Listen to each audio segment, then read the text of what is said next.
It's story time. Healing from a heartbreak. Imagine what it would be like to share your heart completely to someone who you care about. And then one day you go out to spend time with them and they do the unthinkable. They betray you. They rip your heart open. They spread rumors about you.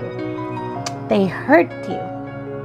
In a sudden moment, this betrayal made you go from feeling safe, loved, and known to becoming vulnerable, unwanted, and alone. And this is exactly what happened to Joseph.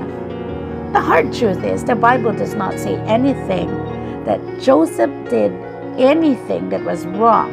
He was thrown into a pit because his brothers were angry and jealous.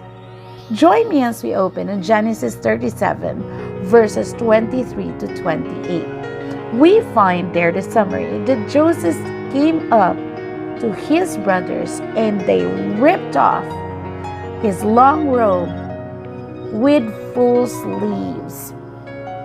They took him and threw him into the well, which was dry. How would you feel? These are your brothers, and it did happen a long time ago. Now, why such anger? Why such pain?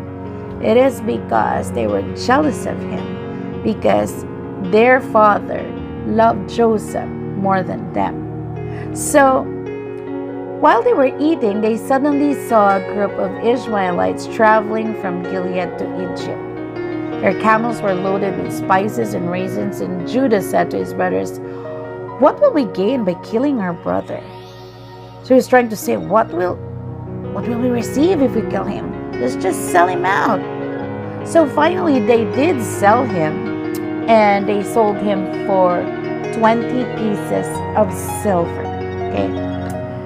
But the story did not end there. Just like Joseph, you may be into that kind of situation right now where everything seems to be betraying you. Everything seems to be falling apart. But in Genesis chapter 39, verse 21, "But the Lord was with Joseph and extended kindness to him." God never abandoned Joseph. And we eventually see that God redeemed his painful past and brought something good out of it. You might think sometimes, is there really something good coming out from my situation right now? Because I feel so hopeless and so helpless already.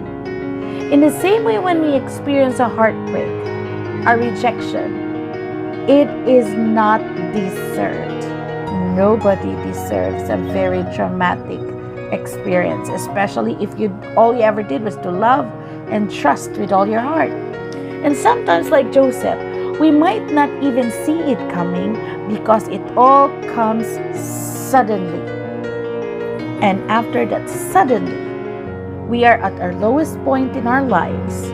We get hurt, we feel vulnerable and alone. However, the story does not end there. It's not yet over. God later provided Joseph with an opportunity to lead the people who enslaved him. Imagine he was sold as a slave in Egypt, but God gave him the opportunity to lead. God allows things to happen in our lives because he has a greater purpose and a plan that is beyond what we could ever imagine. He saved thousands of people's lives in the process, including his brothers. Every painful experience from his past prepared him for this purpose because God was always with him. Join me again in Genesis chapter 45, verses 4 to 8. Then Joseph said to them, "Please come closer." So this time he met his brothers, and he is now the prime minister of Egypt. The land that enslaved him, he becomes the second in command over Pharaoh. Then they did. They came closer to Joseph. He said, Please come closer. And they did, and he said, I am your brother Joseph, whom you sold to Egypt. He was trying to establish that he did not forget them. This is what really happened. Now, do not be upset or blame yourselves because you sold me here. Again, he stated what has happened. Okay? It was really God who sent me ahead of you to save people's lives. God. If Joseph had not grown in the process of all those pain and unfairness that has happened in his life, would you think he would be able to think about God? He would be saying, my goodness, now I finally see you, my faithful brothers. I'm going to slice you to pieces and throw you to the lowest pit. No. But it is because Joseph has allowed his mind to focus on God despite the pain. It's not discounting what has happened, but is thinking beyond what you feel and see. Just focus, oh God, you have a greater plan for things. So he said, do not be upset or blame yourselves because you sold me here. It was really God who sent me ahead of you to save people's lives. Verse 7, God sent me here ahead of you to rescue you in this amazing way and to make sure that you and your descendants survive.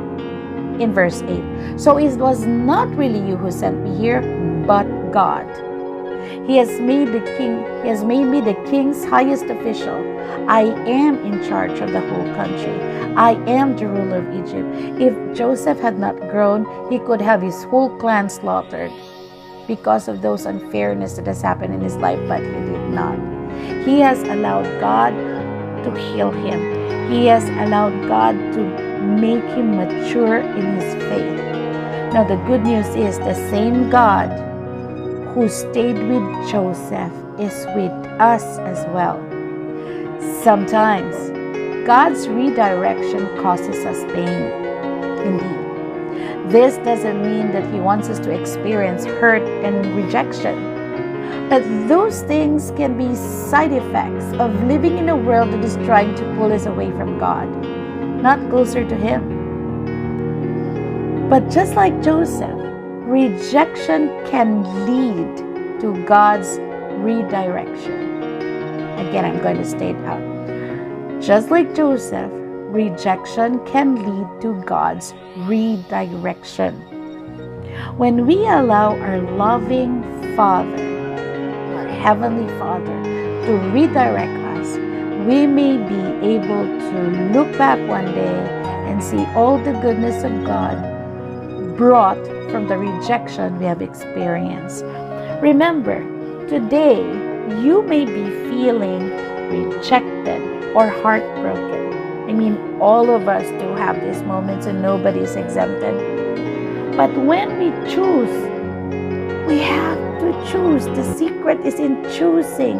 When we choose to seek God, He can use this season as an opportunity to draw us closer to His plan and purpose. That's why in Genesis 50 verse 20, this is, I really love this verse. You plotted evil against me.